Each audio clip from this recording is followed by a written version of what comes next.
Hello மக்களே, welcome back to my channel sujinasrei lyfstyle. இன்றைக்கி நம்ம ரொம்ப இன்ட்ரெஸ்டிங்கான ஒரு போண்டா ரெசிபி தான் பார்க்க போகிறோம். இந்த மலைக்கு சுட சுட போண்டா சாப்பிட்டா செம்மையாக இருக்குங்க. வாங்க பார்த்துடலாம் அதுக்கு என்னென்ன தேவைன்னு. நான் இப்போ வெங்காயம் எடுத்திருக்கேன். அதை பீஸாக வெறும் தோல் மட்டும் எடுத்துக்கிறோம். ஒவ்வொரு வெங்காயம் உரிச்சு எடுத்துடலாம். இந்த மாதிரி தோல் மட்டும் வரும் இல்லையா, அதை மட்டும் எடுத்து வச்சுக்கோங்க. இதுதான் ஸ்டஃபிங்ஸ் பண்ண போகிறோம். அதுக்கு நீங்கள் உருளைக்கிழங்கு எடுத்துக்கலாம், கருணக்கிழங்கு, இல்லை உங்களுக்கு எந்த கிழங்கு வகை பிடிக்குமோ அந்த கிழங்கு நீங்கள் எடுத்துக்கலாம் ஸ்டஃபிங்ஸ்க்கு. நான் இங்கே மரவள்ளிக்கிழங்கு எடுத்திருக்கேன். அது கூடவே தேவையான அளவு உப்பு போட்டு வேக வச்சுக்கோங்க. மிளகுத்தூள் காரத்திற்கு, பச்சை மிளகா, இஞ்சி, கருவேப்பிலை, கொத்தமல்லி இருந்தாலும் நீங்கள் ஆட் பண்ணிக்கலாம். டேஸ்ட்டு நல்லாயிருக்கும். இங்கே பொடியாக வெட்டி வச்சுருக்க வெங்காயத்தை போட்டு நல்லா மிக்ஸ் பண்ணிக்கோங்க. நல்லா பைண்ட் பண்ணுற அளவுக்கு மிக்ஸ் பண்ணி விட்டுக்கோங்க.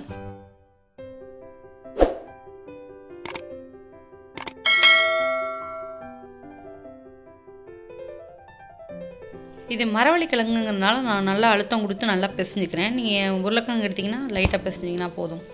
இப்போ நம்ம ஸ்டஃபிங்ஸ் ரெடி ஆகிடுச்சு. இந்த வெங்காயத்தை ஒன்றுனா எடுத்து அதுக்குள்ளே இந்த ஸ்டஃபிங்ஸ் வச்சு லைட்டாக அழுத்தம் கொடுங்க, ரொம்ப அழுத்தம் கொடுக்க வேண்டாம். இது கூடவே அந்த மேலே இருக்க ஒரு வெங்காயத்தை வச்சு நம்ம க்ளோஸ் பண்ணிக்கலாம், லிட் மாதிரி. இதை கவர் பண்ணி நல்லா அழுத்தம் கொடுத்துருங்க. வெளியே வராத அளவுக்கு, அந்த உள்ளே இருக்க ஸ்டஃபிங்ஸ் பிரிஞ்சுட்டு வெளியே வரக்கூடாது, அந்த அளவுக்கு பார்த்துக்கோங்க. ஒன்று பெருசு ஒன்று சின்னதுமாக வச்சு நல்லா இந்த மாதிரி அழுத்தம் கொடுத்து க்ளோஸ் பண்ணி எடுத்து வச்சுக்கோங்க. எல்லாத்தையும் அந்த மாதிரி நம்ம ரெடி பண்ணி வச்சுக்கலாம்.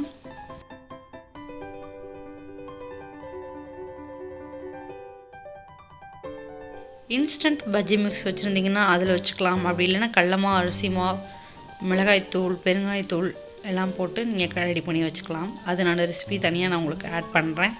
இதை நல்லா ஜலம் குத்தி நல்லா கரைச்சி எடுத்துக்கோங்க. பஜ்ஜி மாவு கன்சிஸ்டன்சி வர வரைக்கும் பார்த்துக்கோங்க. பக்கத்தில் ஆனியன் ஸ்டஃபிங்ஸும் வச்சுருக்கேங்க. இதை பேட்டர் ரெடி ஆகிட்டு நம்ம ஒரு கடாயில் எண்ணெய் வச்சு நல்லா கொதிக்க விட்டுருவோம். எண்ணெய் சூடாகிறதுக்கு நம்ம ஒரு ட்ராப் விட்டு பார்ப்போம். நல்லா சூடாகிடுது எண்ணெய். இப்போ நம்ம ஒவ்வொரு ஆனியன் போண்டாவையும் அதில் அந்த கடலை மாவில் டிப் பண்ணி நம்ம போட்டு எடுக்க வேண்டியதான். இது நல்ல ஒரு ஃப்ளேவர் கொடுக்கும் ஆனியனோடு சேர்ந்து வரும்போது. ஒரு 5 to 7 மினிட்ஸில் குயிக்கான ரெசிபி ரெடி ஆகிடும் நம்மளுக்கு. இது டேஸ்ட்டு செம்மையாக இருக்கும். நீங்கள் கண்டிப்பாக ட்ரை பண்ணி பாருங்கள் ஒரு தடவையாது.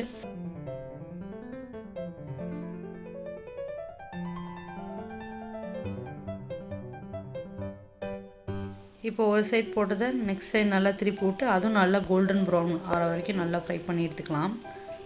இது நல்ல பொன்னிறம் ஆகணுங்க. பார்த்துக்கோங்க எந்தளவுக்கு இருப்பாருங்க, அந்த மாதிரி பொன்னிறம் ஆகணும். ரொம்பவே இந்த மழை சீசனுக்கு ஆப்டான ஒரு ரெசிபின்னு சொல்லாங்க. செம்ம டேஸ்ட்டாக இருந்தது. நீங்களும் கண்டிப்பாக ட்ரை பண்ணி பாருங்கள். உங்களுக்கும் இந்த வீடியோ பிடிக்கும் நம்புகிறேன். நல்லா திருப்பி விட்டு ஒரு 2 மினிட்ஸ் கொதிக்க விடுங்க. இப்போ எடுத்துடலாம். கரெக்டான ரெசிபி டைம் வந்துடுச்சு. ஆஹா, சுட சுட ஆனியன் போண்டா ரெடி. உங்களுக்கு பிடிச்சிருந்தா ஃப்ரெண்ட்ஸ் அண்ட் ஃபேமிலி கூட ஷேர் பண்ணுங்கள். தேங்க்ஸ் ஃபார் வாட்சிங் மை சேனல்.